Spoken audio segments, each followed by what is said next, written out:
இன்றைக்கி நம்ம வந்து கரப்பான்பூச்சியை ரொம்ப ஈஸியாக எப்படி ஒழிக்கலாம் அப்படிங்கிற ஒரு வீடியோ பார்க்க போகிறோம். வீடியோ பாருங்கள். குறைவான பொருள் தான், நம்ம வீடு கிச்சனில் இருக்கிற பொருளை வச்சு தான் செய்ய போகிறோம். Welcome to my channel. Hi friends, எல்லோரும் எப்படி இருக்கிறீங்க? நல்லா இருக்கிறீங்களா?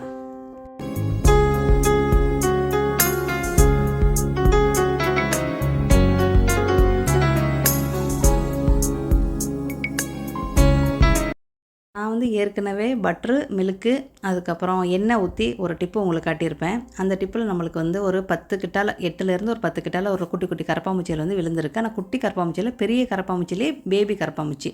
நம்ம வீட்டில் குட்டி கரப்பாம்பூச்சி இல்லைப்பா. 1-2 பார்த்தேன், நான் வந்து இல்லை. இவ்வளோ வச்சு கரெக்டாக 2 வாரம் ஆச்சுப்பா. நான் வச்சுட்டு ஊருக்கு போயிட்டேன். 1 வாரம் வந்து பார்க்குறேன், இவ்வளோ விழுந்து கிடக்கு. இந்த உயரமான டப்பாவை யூஸ் பண்ணாமல் இந்த மாதிரி தனிமான டப்பாவை யூஸ் பண்ணுங்கப்பா. சாப்பாடெலாம் வரும்ல, அந்த டப்பாவை வச்சு யூஸ் பண்ணிக்கிறேங்க. இது கரெக்டாக இது வச்சே கரெக்டாக 2 வாரம் ஆச்சு. நேற்று நான் அதை எடுத்து இந்த கரப்பாம்பூச்சியில் ஃபுல்லாக எல்லாத்தையும் வெளியாகிக்கிட்டு இன்னொரு இடத்துக்கு அதை மாற்றலாம் அப்படின்னு ஒரு ஐடியா இருக்குது எனக்கு.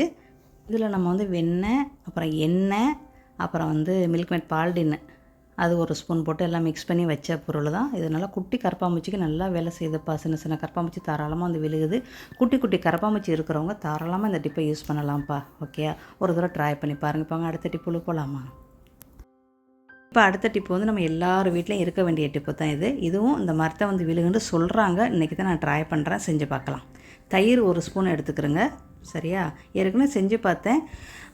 எறும்பு, அதுக்கப்புறம் வந்து கொசுக்க தான் வந்து விழுந்துச்சுப்பா, பொடி கொசு. சரி, இதை வந்து கரெக்டாக செய்வோம் அப்படின்னு செஞ்சுக்கிட்டு இருக்கிறேன். 1 ஸ்பூன் அளவுக்கு தயிர், 1 ஸ்பூன் அளவுக்கு சீனி, 2ஐயும் மிக்ஸ் பண்ணிக்கிறேங்க. நல்லா மிக்ஸ் பண்ணிவிட்டு தண்ணி வந்து ஊற்றிக்கிறேங்க. இந்த கப்பில் வந்து ஒரு 3/4 கப்பு ஊற்றணும். சரியா? ரொம்ப வலிய ஊற்றிடக்கூடாது. ஒரு அளவு, இந்த அளவுக்கு ஊற்றிக்கிறணும். 1/2 கப்பு 3/4 கப்பு ஊற்றுங்க. இந்த வைக்கிற இந்த டப்பா மட்டும் கொஞ்சம் தனிவான டப்பாவாக வைங்க. ரொம்ப உயரமான டப்பா வைக்காதீங்க. சரியா? அது வந்து உங்களுக்கு கரெக்டாக வேலை செய்யாது. இந்த டப்பாவில் இப்போ நம்ம மிக்ஸ் பண்ணி வச்சுருக்கோம். ரொம்ப சிம்பிளான பொருள் தான், செஞ்சு பாருங்களேன். 1 ஸ்பூன் தயிர், 1 ஸ்பூன் சீனி தானே, தண்ணியை ஊற்றி மிக்ஸ் பண்ணி செஞ்சு பார்க்கலாமா அப்படின்ற ஒரு ஐடியா தான். ரொம்ப நாள் நினச்சிக்கிட்டே இருந்தேன் இதை செய்யணுன்ட்டு. இன்றைக்கி தான் இதுக்கு டைம் வந்திருக்கு. சிம்பிளான டிப்பு எங்கே இப்படி இருக்குன்னு தேடி பார்க்கும்போது நம்மளுக்கு இது தான் கண்ணுக்கு பட்டுச்சு. ஏற்கனவே இதெல்லாம் எழுதி வச்சுருந்தேன், அதை தான் இன்றைக்கி நான் செய்கிறேன். ஓகேயா? ஏற்கனவே எண்ணெய் பட்டரெல்லாம் போட்டு செஞ்சோம்ல, அந்த இடத்துல இருந்து அதை எடுத்தாச்சுல, அதே இடத்துல மறுபடியும் நான் வைக்கிறேன். சிங்கு கீழே தான் நான் வைக்கிறேன். எவ்வளோ விழுகுதுன்னு பார்க்கலாம். ஒரு நாளைக்கு வச்சு பார்ப்போம். இன்றைக்கி வந்து காலையில் 10 மணிக்கு நான் இதை வைக்கிறேன்ப்பா. நாளைக்கு 10 மணிக்கு நம்ம திறந்து பார்ப்போம், எத்தனை விழுந்திருக்குன்னு பார்க்கலாமா? ஓகே. மறுநாள் 10 மணி, காலையில் 10 மணிக்கு திறந்து பார்க்குறேன். என்ன விழுந்திருக்குன்னு இங்கேருந்து பார்த்தாலே நம்மளுக்கு தெரிஞ்சிருச்சு. ஒன்று கூட விழுகலை. அதுக்கு பதிலாக கொசுக்கள் மட்டும்தான், அந்த பல கொசுக்கள் இருக்கும்ல பொடிசா, அந்த தயிருக்கு வந்து போய் உட்காரும்ல, அது மட்டும்தான்ப்பா விழுந்திருக்கு. இப்போ பழங்கள்லாம் கெட்டு போச்சு, பழக்கத்தெல்லாம் வெட்டி வச்சோம்டா, பல கொசுக்கள் போய் அதில் உட்காருமா, அந்த இதுதான் இதற்கு நடந்திருக்கு. கரப்பாம்பூச்சி, பொடி கரப்பாம்பூச்சியும் விழுகலை, எந்த ஒரு கரப்பாம்பூச்சியுமே நம்மளுக்கு விழுகலை. ஓரளவு நம்ம கரப்பாம்பூச்சியெல்லாம் எடுத்துட்டதுனால, இந்த ஏற்கனவே பட்ரு இதெல்லாம் வச்சுருந்தோம்ல, விழுந்துருச்சு. அதனால் வரலையா என்னென்னு தெரியலப்பா. இருந்துச்சுன்னா விழுகும்னு நினைக்கிறேன். நீங்கள் நிறைய இருக்கிறவங்க இதை ட்ரை பண்ணி பாருங்களேன். சரியா? இந்த இடத்துல மாற்றி வச்சோம்ல, அது ஒன்று கூட விழுகலைப்பா. இவ்வளோதாப்பா. சரி, இன்னும் இந்த பட்டர் எண்ணெயை வந்து ரொம்ப நாளைக்கு வைக்கலாம், ஒன்றும் பிரச்சனை இல்லை. தயிர் இதை வந்து இன்னும் 2 நாளைக்கு வைப்போம். இது வந்து மறுநாள்ப்பா, 11 மணி, 49 மணி நேரம் ஆச்சு இதை வச்சு. நம்ம எடுத்து காட்டுறேன் பாருங்கள்.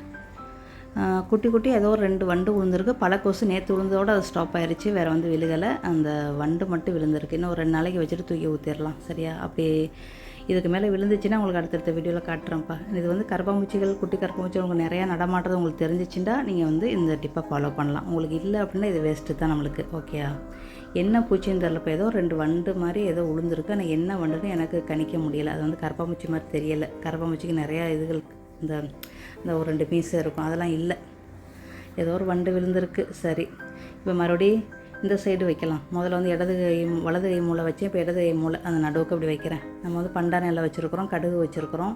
ஏன்னா எனக்கு இந்த இடத்த க்ளீன் பண்ணையில் எனக்கு கரப்பாம்பூச்சி முட்டை வரும். அப்புறம் பக்கத்து கப்போர்டில் க்ளீன் பண்ணையில் கரப்பாம்பூச்சி முட்டை வரும். அதை வச்சு தான் இந்த 2 இடத்துலையும் கரப்பாம்பூச்சி உற்பத்தி பண்ணுது. அப்படின்னா இந்த 2 இடத்துலையுமே நான் வந்து எப்போவுமே நான் வைக்கிறது வழக்கம். ஓகேயா? இந்த பக்கம் இந்த பட்டர் இதை வச்சேன்ல பழசு, அதுலேயும் எதுவுமே விழுகலப்பா. ஓகே, நிறையா இருக்கிறவங்க வந்து இதை யூஸ் பண்ணலாம்னு நினைக்கிறேன். பட்டர் இதை உங்களுக்கு நான் லைவாக காட்டியிருக்கிறேன்.